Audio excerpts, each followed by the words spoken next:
प्रतिनिधी दीपक जैन. रावेर तालुक्यातील धामोडी येथे नुकत्याच झालेल्या मुसळधार पावसामुळे गावालगतच्या नाल्याला मोठा पूर आला असून प्रशासनाच्या दुर्लक्षामुळे नाल्याकाठील अनेक घरांमध्ये पाणी शिरल्याने नागरिकांचे अतोनात नुकसान झाले आहे.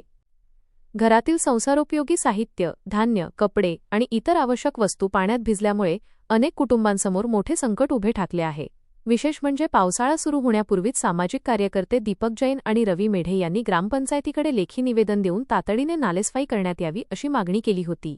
मुसळधार पावसात पूरस्थिती निर्माण होऊन नागरिकांचे नुकसान होऊ शकते असा स्पष्ट इशाराही निवेदनाद्वारे देण्यात आला होता. मात्र ग्रामस्थांच्या म्हणण्यानुसार त्यानंतरही ग्रामपंचायत प्रशासनाने या गंभीर बाकडे दुर्लक्ष केले आणि नाल्याची प्रभावी साफसफाई केली नाही. नाल्यामध्ये मोठ्या प्रमाणावर गाळ, झाडेझुडपे आणि कचरा साचल्यामुळे पाण्याचा नैसर्गिक प्रवाह पूर्णपणे अडला होता.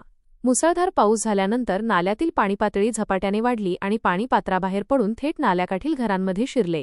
अचानक घडलेल्या या प्रकारामुळे परिसरामध्ये भीतीचे वातावरण पसरले असून अनेक कुटुंबांना तातडीने सुरक्षित स्थळी हलवावे लागले आहे.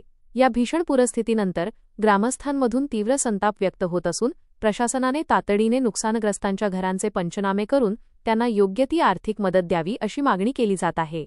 तसेच भविष्यात अशा प्रकारच्या दुर्घटना टाळण्यासाठी नाल्याचे रुंदीकरण, खोलीकरण, संरक्षण भिंत उभारणे आणि नियमित नालेसफाई करण्यात यावी अशी आक्रमक भूमिका ग्रामस्थांनी घेतली आहे. याशिवाय नाल्याकाठील धोकादायक भागात वास्तव्य करणाऱ्या कुटुंबांचे कायमस्वरूपी सुरक्षित ठिकाणी पुनर्वसन करण्याची मागणी नागरिकांकडून करण्यात येत असून प्रशासनाने यावर तातडीने ठोस उपाययोजना कराव्यात अशी अपेक्षा व्यक्त केली जात आहे.